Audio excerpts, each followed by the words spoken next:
Барлықтарыңызға сәлем. Бүгін менімен вопипай тортын дайындайтын боламыз.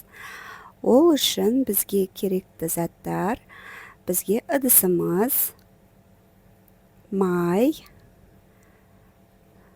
какао, разрыхитель, қант, ұн, шоколад және жұмыртқа қажет. Барлық заттарды описанияға қалдырып кетем. Бірінші шоколад пен майымызды микроволновкаға ертіп аламыз. Микроволновкаге жақсылап ертіп аламыз, 10 секундтан қойып. Ал енді ыдысымызға жұмыртқамызды саламыз және қантымызды саламыз.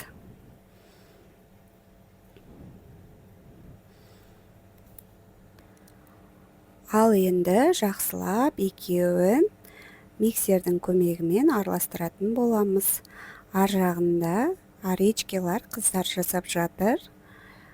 Менің рецебім бойынша мен мына жақта вопипай тортын пісіріп жатырмын.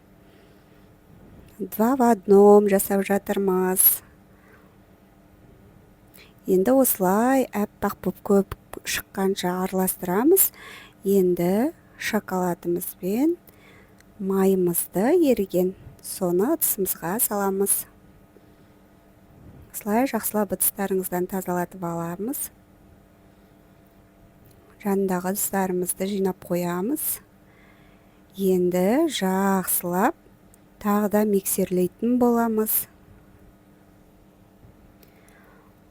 Осылай бәрін миксермен араластыратын боламыз.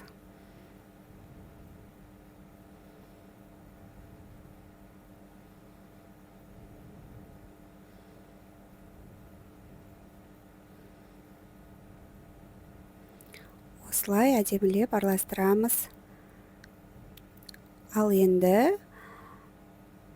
разрыхитель мен какаомызды ұнымызға саламыз. Енді лопатканың көмегінен бір араластырып, 2 бөліп ыдысымызға салатын боламыз.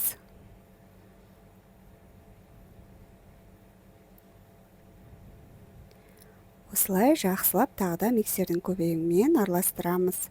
Менің каналыма тіркеліп, лайк басып, комментарий жазып кетіңіздер. Қазақша каналды қолдайық. Маған тіркелуді ұмытпаңыздар. Тағы да жақсы оригинал рецептер шығатын болады. Осылай енді қалған ұнымызды ыдысымызға саламыз. Осылай жақсылап салып, барлығын жақсылап араластыратын боламыз.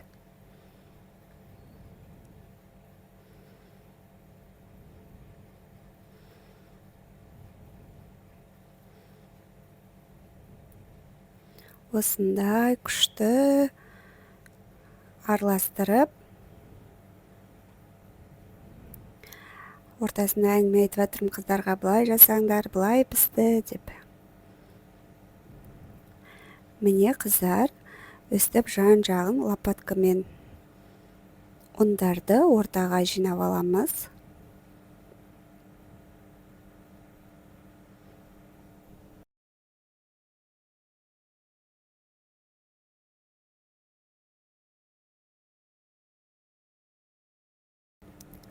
Жинап алып, енді тағы да бір рет жақсылап миксермен араластырып аламыз.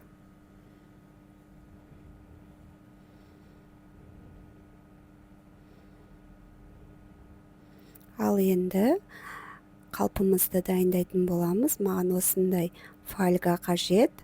Соның жан-жағын жауып, менде 22 диаметрде ыдысым болды. Осылай 2 фольга алып, мен өстіп форма жасап алам. Қыздар, егер сіздерде форма жоқ болса, осылай жасасаңыздар болады, сіздерге лайфхак. Енді өстіп тестамызды, қамырымызды 2-ге бөліп, жаңа дайындап алған фольгамызға салатын боламыз. Осылай жан-жағын бәрін. Менде осындай вупипай торты шықты. Начинкасына банан салдым ортасына. Өте нәзік, биік болып шықты. Осылай жартысын бөліп ыдысқа салып қойсаңыздар болады. Менімен болғандарыңызға рахмет. Менің каналыма тіркеліп, лайк басып, комментарий жазып кетіңіздер. Ас болсын.